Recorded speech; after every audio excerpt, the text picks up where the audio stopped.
Enjoy your meeting. Just a reminder, today's meeting is being recorded.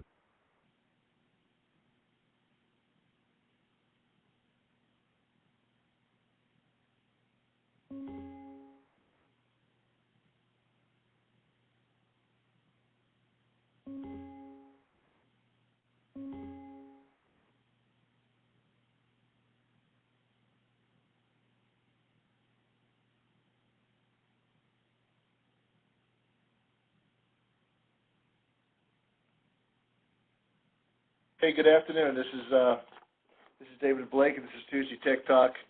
Today we're going to quickly review some of what's going on in the last few days. Take a look at what positive and negative has happened in the market. Go to some different indexes, determine support and resistance areas on what we think we're probably going to be having a little bit of a bounce here over the next couple of weeks. Although today doesn't look so healthy.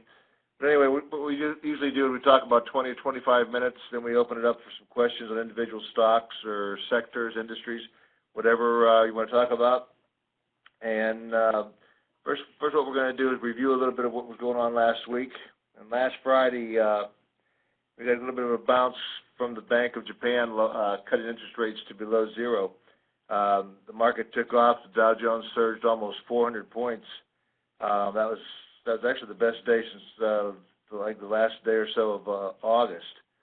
Okay, and last week also we flipped our CTI projection to a bullish position. Our market, the CTI, it now has cycle A, B, C, and D all in bullish ground, with cycle E in the bearish ground. That's the prominent cycle, which points that we probably are not going to get to make too much headway later on in the year. But anyway, that's going to keep us in the bullish camp probably into the first week or two of March. Also last week, underlying technical indicators did improve a little bit. We saw some improvement in the market's internal breadth.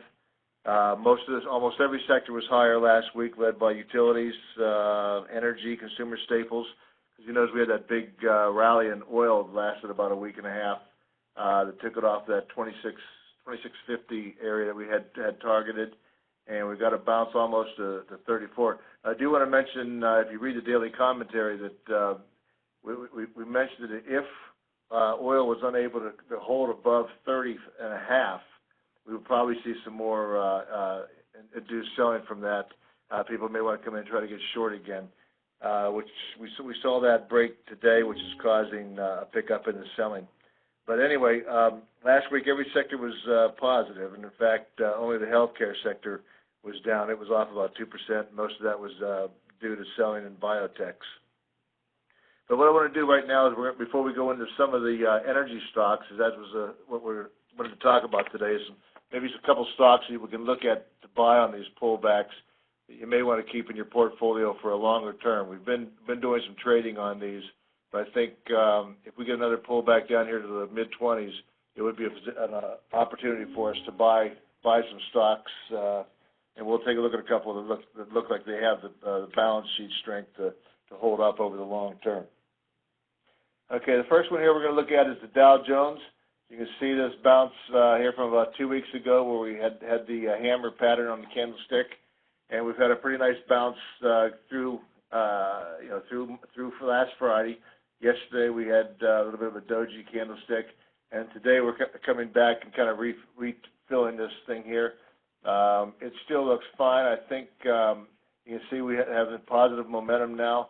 The 30-day stochastic is working its way higher, and despite today's sell-off with the oil pullback, we can come down here probably to about 16.2 or so, and 16.150, 16.2. Bounce off this area and still grind its way a little bit higher. I think that the Dow could probably get up to about the 50% retracement of its November high. That would probably get it up to around 16.7, 16.8. If we get some more stimulus from the central banks, maybe you get another punch up to about 16.9. I don't think you'll get to the 50-day moving average on this run. But I do think you'll get into this area here, maybe kind of fill. This is what we call polarity, when you have what was support becomes resistance. That would probably be, if we did see the Dow get up to around 17,000, I would probably recommend taking some profits at that point because the major trend is still down. You need to keep that in mind and don't get sucked in by these counter trend rallies. They're designed to bring you back into the market, and thinking that whatever you've been watching for the last 6 months has completely resolved itself in a couple of days just because someone cuts rates or something. That's not the case. They're more designed to bring you back in. You start buying back in here, and the next thing you know, we're back down here, and you're holding some losses again. So that's for the Dow. On the S&P 500, you can see it's also had a nice bounce, actually a little bit more than the Dow. I think if oil stabilizes here over the next couple of days, I think we can probably get a run up to the about the 1975, 2000 area, which again would be where had a little bit of testing on back here in December, November. That would be about as far as I would expect this to go. Again, most of the momentum indicators that we're looking at over here are starting to go positive. That'll back off a little bit today, but I still think over the next week or so you're gonna be fine with that. Okay, we look at the Nasdaq. It still looks good. Also on this chart, you can see down here with the MACD short term. It's kind of a 2 or 3 week indicator for some of these charts. That's also gone positive, and it's also positive for almost every index that we're following right now. Here's the Russell 2000, which has kind of been going a little sideways, still underperforming the broader markets. Even if we get a bounce in here, it's got to go through about 1040. That would represent part of the Fibonacci retracement just from the move back in December to this low. I think you'd be hard-pressed to get up to about 1080 max on that. That would be where we found support back here at the September bottom. But I'm not looking for that to do much more than that. Here's the transports. They also seem to have put together a little bit of a bounce, and that's mainly due to the airlines having a couple of good days. The railroads and stuff are still struggling to move product. But all this way down, we've been telling you that the transports probably held the direction for the overall market. And then you can see up here, we kept bouncing off of this 8,200. We were hoping to get up to that 200-day. It never happened, and we finally rolled over. So we'll watch the transports to see if they can get any momentum. But they've got some work to do. I would need to see this getting up to at least 7,400 on the Dow Jones transports before I got a little bit excited. And we're down here at 68 today. So if we get a little bit of a bounce, that's about it where you want to start taking some profits. Okay. What we want to look at here, this is a chart that we looked at quite a bit last year. This is the XLE, which is the energy sector. And as you can see, I went back to about 2008, where this last bull market kind of started. As you can see on the long-term trend line, we bounced off it every 6 months or so. And then back here at the end of last year, the XLE finally broke through that long-term trend line. Now, when that happens, as I mentioned before, that usually means something fundamental has changed to that commodity or that index or to the stock market or something like that.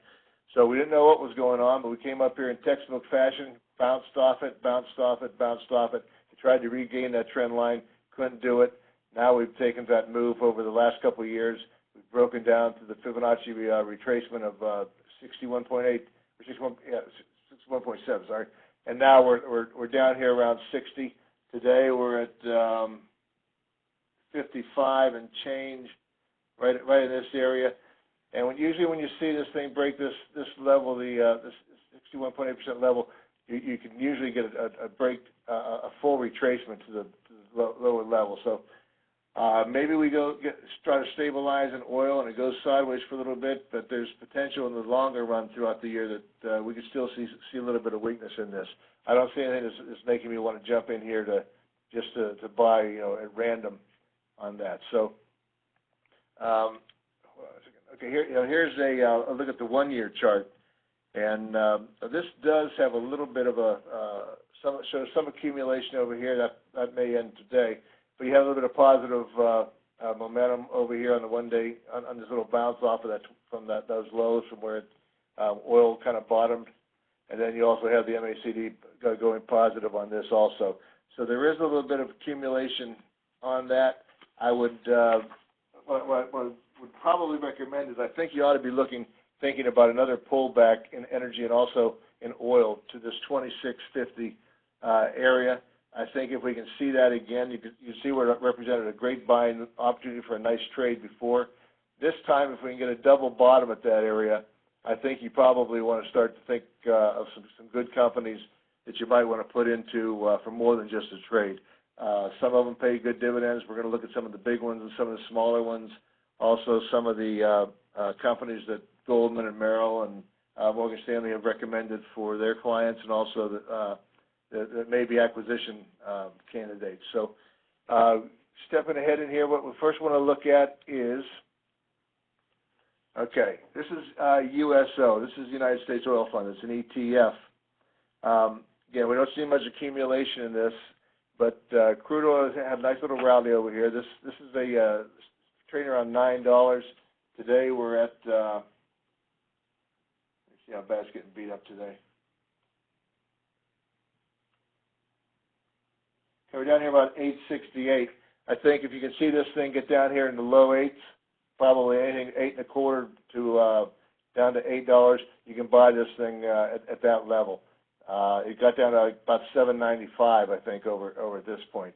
So you have a little bit of positive momentum up till today, but this would offer you a if we see a little bit more of a bounce or some stabilization in that, I think you can see the USO get a trade up here around to the $10 level, and maybe even get up to the 50-day moving average around $11.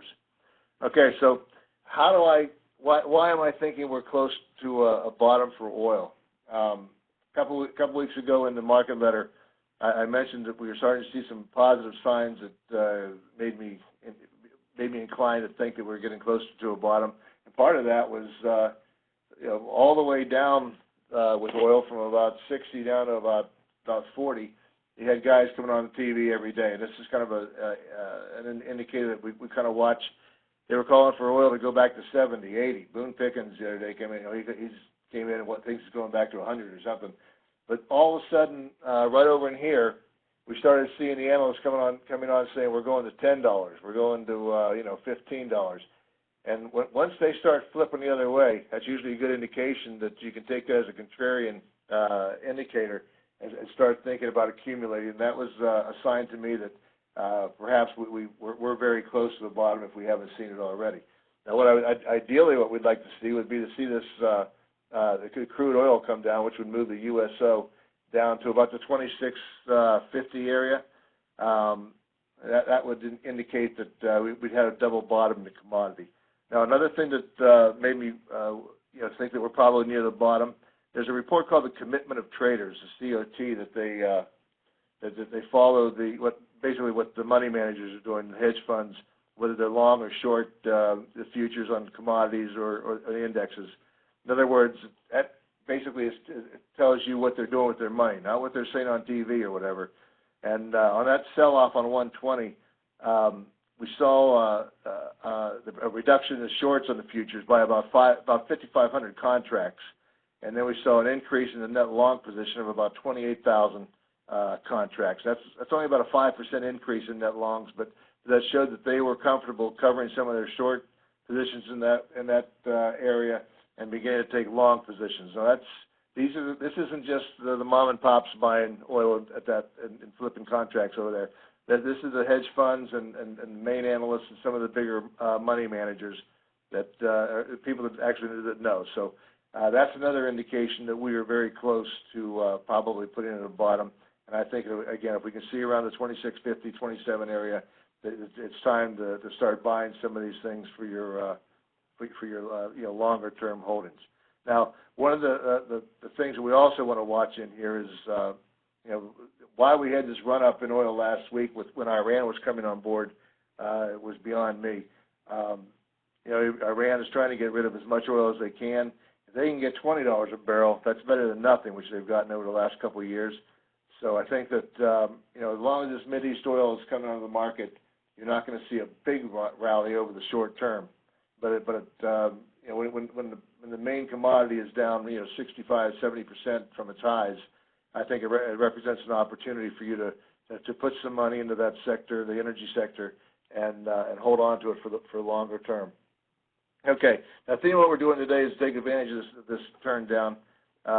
Maybe you buy a couple stocks that you see today that you like for the longer term, and what we want to look at is the stocks that are recommended by the major wirehouses. By that I mean Goldman Sachs, Merrill, Morgan Stanley. And the reason I've gone to those companies is because their analysts are looking at the fundamental risks in some of these stocks. What that means is the risk to you as a buyer is you don't want to look at this oil stocks and go, oh, here's one that pays 8 or 9%. That looks great. It's beaten up. Let's jump into that. What the problem with that is as soon as they cut their dividend, you're going to lose probably another 15, 20% on your on the stock. So we're going to look at stocks today that they feel the dividends are safe or they don't pay an excessive dividend, and also stocks where the balance sheets are strong enough that they can weather another 6 months to a year of low crude prices. Okay, the first one we're going to look. This is of course everyone knows this one. This is ExxonMobil. And surprisingly, Goldman has a buy on this, but it's held up amazingly well during this downtrend. With oil down 70%, it's gone from about 110 down to a low of 70. So it's off about 30%. We talked about last week when you're doing bottom fishing ideas, look for the stocks that have outperformed on the way down. Those who usually outperform on the way back up. So ExxonMobil came down here, bounced off the 50% retracement level back from 2008, or actually this is 2002. So a very long-term trend line. It's been bouncing off of that, trying to hold. It tested the 50% retracement level down here around 67. I think if you could see another pullback to that area, that would be a spot where I could see you starting to accumulate Exxon. Today we're at 74. So, I still think you've got some work to do on the downside. We're right below that trend line, going back to 2002. But ExxonMobil is going to pay you about 3.5%, and like I said, the Fibonacci retracement level, 50% of the total move from 2002, around that 60, 65, 66 area, 67. I think would be a great place for you to have some buy tickets in for Exxon. And they're not going out of business by any means, that's for sure. Okay, here's one. The symbol is PSX. It's Phillips 66. This is another Goldman recommendation. This is a diversified oil company, natural gas. They've outperformed some of the other oil companies. They have decent, strong earnings. They've got a little trend line going up from here, around $75 a share. They pay about a 3% dividend, and again, you're not looking for companies that are paying 8 and 9%. But this, when the premium goes out the window, and when those stocks cut the dividends, but you're seeing some nice accumulation over here on the up-down slope, which means that they've been buying the stock since around March of last year, accumulating. It's been going sideways, kind of in a little bit of a trading range. Popped up here on some earnings. Now we're back in that trading range. But PSX is one that you might want to look at. I think let's see, look at the target. I think on this was 85 to 90 at some of the different firms. Okay, another stock that has held up very well. You almost can't believe these are in the energy sector. This is Valero Energy, and you can see it's almost making new highs. Going back here to 2012 to where it is now, you might see this thing come down to this trend line, which would be around $57, $58. That might be a great place to buy it. So far, it's been able to bounce off the 50-day moving average. One thing about Valero was, they're an international refining and marketing company. They do have gas stations, and they, as you know, some of the gasoline players, the gas hasn't cut back like the oil companies. So the companies that have a lot of gasoline exposure have done well, just like ExxonMobil. But I would look to buy Valero in maybe the $56 to $60 range. They also pay about a 3.5% dividend, and that high 50s would represent about a 38.2% retracement of this move going back a couple of years. So that's one that you might keep an eye on. Okay, one of the other ones that I had to recommend, which I don't really, kind of an ugly chart. But this is actually a buy from Goldman and also Morningstar. It's one of their favorite oil plays. This is called Continental Resources. Let's see, I think it's COG. No, not COG. I can't remember what the symbol is on that, unfortunately. But CLR. I'm sorry. Okay, so it came off strong last week. You are seeing some distribution. Why they have this as their number one pick is not because they're looking at the chart, but usually, again, when you have this break below the 61.8% retracement, you're going to see it retrace the whole move.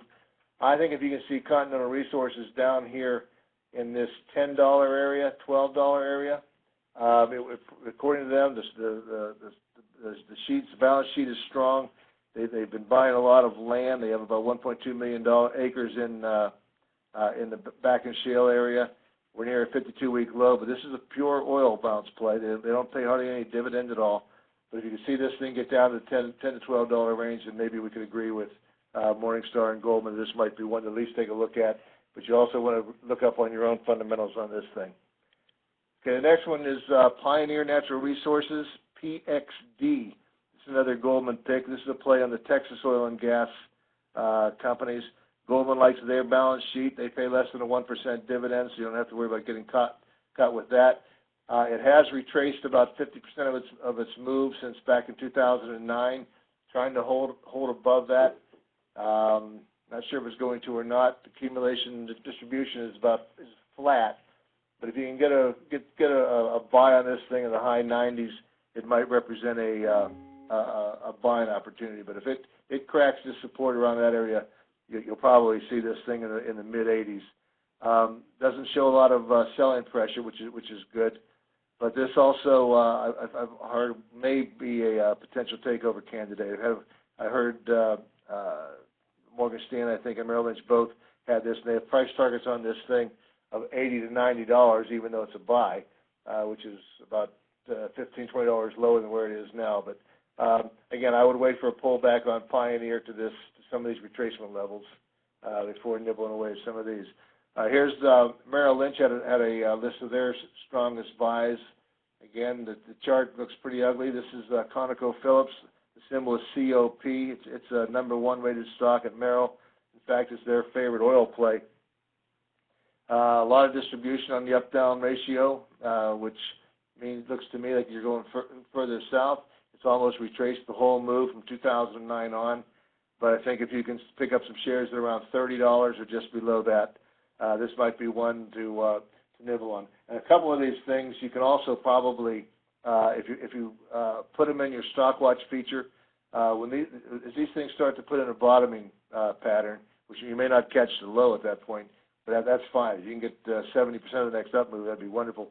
You can get a nightly email alert when these things are being upgraded to an early entry buy or from a neutral from an avoid.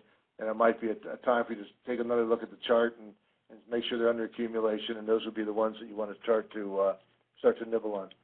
Okay, another one from Merrill is Hess Corporation. HES is the symbol on this. This also has some big upside according to Merrill. This is also an acquisition play, and Merrill has an $85 price target, so they think they're going back to the early 2015 highs. We'll have to see about that, but they've been selling it recently here the last couple of months. On this little bounce, they've been picking it up, and momentum is positive. But they pay about a 2% dividend. That's not outrageous, and you have seen some nice buying coming in there. Again, this might be a stock on a pullback to around the $36 area. You could put in the double bottom. It might be one that you want to take a look at going forward. Okay, the next one here is Occidental Petroleum. This is another Merrill pick. It has a little bit of a higher yield. It's about a 4.5%. Occidental is a international oil and gas exploration play. They've got a variety of different businesses. They're in the chemical field too. You can see the up-down slope, a little bit of it's going kind of sideways in here. Doesn't look too bad. You have some positive momentum on this. The fact that they have a variety of businesses is good. The flat UD slope is good, positive momentum. I think it could be a buy down here if it comes back down and tries to do another double bottom in this area, the 60, 61, 62. That would be probably your entry point on this one. again, a lot of these things, they put a double bottom in. What you want to watch for is that they don't break that first bottom. But I do think you're probably going to start to see these things double bottom, and then we'll start to go, and you can miss a rapid move. Okay, now here's a couple of charts that look a little bit better. Now, these are also acquisition plays. This is a buyout candidate from Goldman. It's called Cabot Oil and Gas. The symbol on this is COG. They don't pay much of a dividend, but you can see some nice accumulation in the up-down slope. Momentum is very positive. The MACD is positive. They broke through their 50-day moving average last week. And it looks to me like even just from a short-term trade, you can probably get a trade of this thing up to around $24, $25. But if you maybe take a little bit of a position on a pullback and wait for an acquisition, this might be one that could be a candidate. I think the market cap's at about $11 billion. So for a company like Exxon or something like that, or Chevron, that's certainly just a drop in the bucket for them. Another candidate. Oh, actually, I'm sorry. I missed one here. Okay, I don't have the chart on this one. It's Noble Energy, NBL. That was another Goldman buyout candidate. They've got quality assets down the Gulf of Mexico. They just bought out Rosetta Resources, which would add about 1 billion barrels of oil, I think, to their line. They could also increase production by about 15%, they feel. $14 billion market cap. This is also an easy target to take out, and they think that there's more than 50% upside. Okay, lastly here, I have a couple stocks that I wanted to, before I wrap things up, that I wanted to show you. These are stocks that Market Edge now has as a buy. The first one is Anter Resources. The symbol is AR. It was a buy in the oil field drilling industry. The reason I put this up is this is the kind of stock that when you see an up-down accumulation like this, where you've gone from about a 0.3 up to about a 1.6, something's going on. This thing's going sideways, and people are buying it like crazy. Momentum is positive. These are the kind of stocks you're getting ready to test your 200-day moving average, which could bring in some more buyers. Not to say anything, but I would consider this probably something that perhaps they do have good earnings, but I would think this might be also be a candidate for you to look at something and nibble away. Okay, I want to go into one last one. It was Petrobras Energy. PBZ was the symbol for if you're looking for a cheap stock. It's trading around $5.56. Actually, it's around $6 today. This might be another one. It's an international stock that if it gets down here to about the 550, you might be able to get a little bounce of it up into the sixes. It's also under accumulation. And if you want to have some questions about these things later, you can always try to get into the doc at barclays.com. But I have a couple, gone too long again, but I want to get to a couple of these questions that came in during the week. The first one was, what do you think of General Mills? The symbol is GIS. I have to say, although it hasn't done much, it's been in a trading range for most of, almost all of last year. It is in the right industry. The food group is one of the consumer staples, and it's one of the best sectors, one of the better performing industries. Pays a nice 3.11% dividend. Underlying technicals look good. And these dividend stocks, you'll notice, have had quite a run over the last week or two. Part of that is because, the Central Bank of Europe doing some more quantitative easing, and then Bank of Japan cutting negative interest rates. People are looking for some income from their holdings. The 10-year yield today, I think, went down to about 1.8. That's down from 2.4% last year, and that's the lowest it's been since last April. So as long as these yields are going nowhere, these dividend stocks should perform well. And again, the food industry is people are going to be buying food no matter what the broader market does. So I like that stock. The next one over here, this is the Petrobras. I'm sorry. It's up here challenging the 200-day moving average. If you could get a sell-off down here to this 550 or whatever, you could probably get another run up here to this 650 area, which might be something to take a look at. Okay, another one was New York Community Bank, NYCB. Now, I follow this. This is a savings and loan up in New York. Occasionally, you get rumors of the buyouts going on with this thing. That's been you hear that. I've probably been following this stock for 15 years or so, and you always hear these little rumors about going that. It's actually bucking the trend over the last couple of days. It's paying a dividend of around, I'm not sure what the dividend is. I didn't have time to look at it. But I don't like the financials in here, and mainly because unless you're hearing buyout rumors, you think you get a pop in this NYBC or NYCB, I would be hesitant to buy any of the banks except for one thing, and that is that you get this Bank of America and some of these stocks that are down here, they're just so cheap. You know, on really down days like today, maybe you take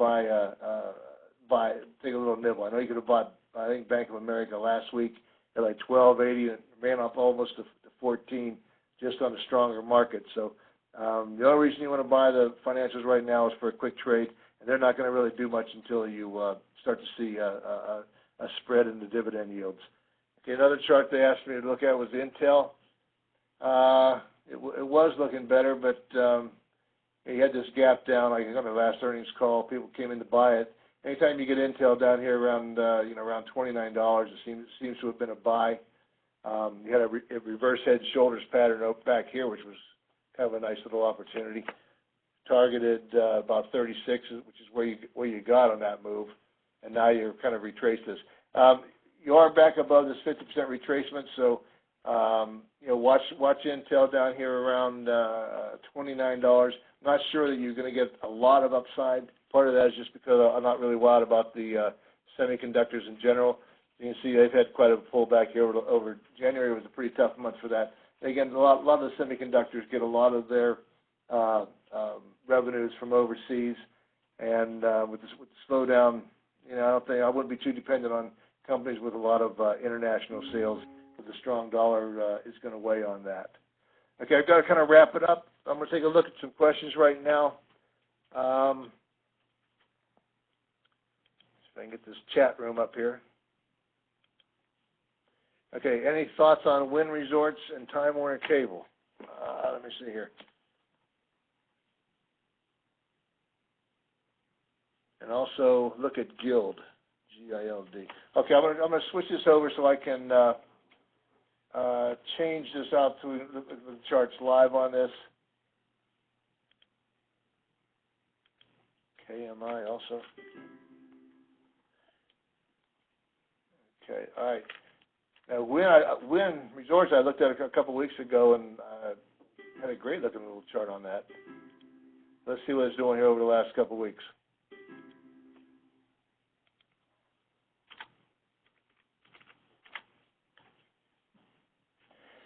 Okay, we've had quite a pullback in Wynn. It's over here battling around the 50-day moving average. You do have some accumulation in this thing with some dips. Momentum's positive. And you also have a double bottom over in here. I mean, you have this double bottom pattern. If this thing can get back up here around, and challenge its 200-day moving average around $80, you could probably get a decent move in that. That would be, if I'm buying it down here, that would probably be where I would want to come out. And a lot of stocks that you're looking at buying down here on a pullback, not necessarily the oil stocks, but some of these high-tech stocks. Over the next couple of weeks, you're probably going to look at some of the resistance areas that we talked about in the major indexes as places where you want to kind of lighten up or maybe take some profits, because I think we're going to have another move down here probably late spring to back in the March, April area, where you'll be able to buy some more stuff. But when it's gotten crushed over a while, it was up to 250. We're down here around $60 right now. So this double bottoming pattern to me looks like something that you can nibble away on bad days for a trade.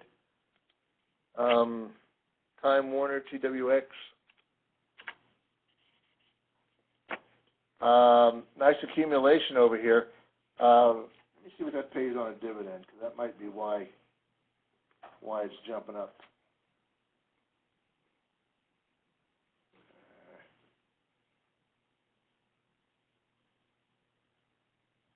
A lot of these telephones, like AT&T, made a new 52-week high last week.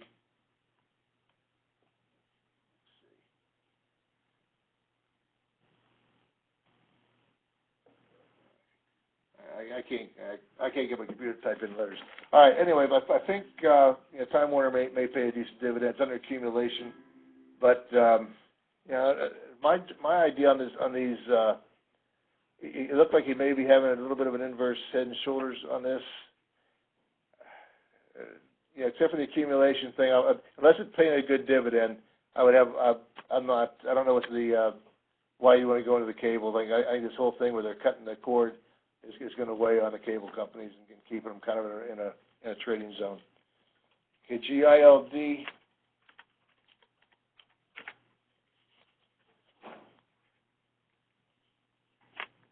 What I don't like about GILD, we've looked at that the last couple of weeks. We made a new 52-week low again yesterday. You're catching a falling knife, basically, and a couple of reasons for that, and this goes back to some of the questions I got. You still have the problem is you have the government getting involved with pricing and drug issues, and that's never a good thing. If you think that the government's going to be able to price the drug issues and get everything out better than some of the drug companies, well, maybe. But you're under distribution over here. Where the stock bottoms, let's see, if you go back, it goes back this long, it's a little bit hard, but it's broken the long-term trend line. You broke that 30th retracement over here. You know, you could probably get, if this thing really picks up on the selling, and this is a weak sector and weak biotech, you might get a chance to buy this thing down here around 70. These things move pretty fast when they go.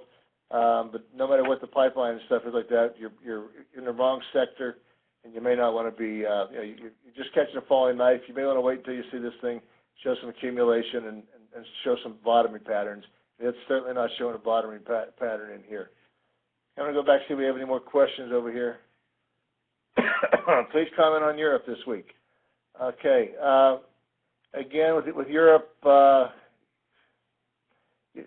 You're still not seeing a lot of pickup in there.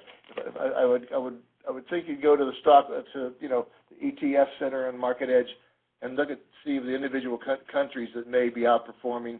As far as the broader thing goes, you still have Draghi trying to keep interest rates at zero or negative, so he's trying to stimulate it. At some point, it's going to take off, but I think you can wait and try to pick up Europe and some of these other indexes until they start to go a little bit. You don't want to be the first one in. If you're looking really long term, maybe you buy part of a position, and then you can always add to it as you start to go. But I don't see I don't see Europe doing a heck of a lot of growth at this point, especially if we start turning down on our growth. And we're showing contraction in manufacturing, so is China. So that gives you a couple of KMI. That shows you, I'd like to see some expansion in our economy before we jump in and just start buying other countries. Kinder Morgan, okay, it's had a little rough couple weeks here. They also got a little bit of a bounce. If you get the retracement off of the lows from April, it's kind of funny how these Fibonacci retracement levels go. If this thing really kicks it over the 50, you could get a trade maybe up to the 22 if oil stabilizes. You have some accumulation in here. I have heard some analysts upgrading on that. But again, you need oil to stabilize first. It's very oversold. But again, if it clears above this and oil stabilizes, you could probably get a little bit of a bounce up here into the low 20s on Kinder Morgan. It's worth maybe looking at for a trade in here somehow. Okay, that's about it. Again, we went over too long. I apologize for that. If you have some other questions you want to get to during the week, please feel free to send them into the doc at marketedge.com, and or if you have questions about some of the stocks that we looked at today, and we'd be glad to analyze them a little bit more for you. So with that, we're going to take it off, and we'll see you next week. Thank you.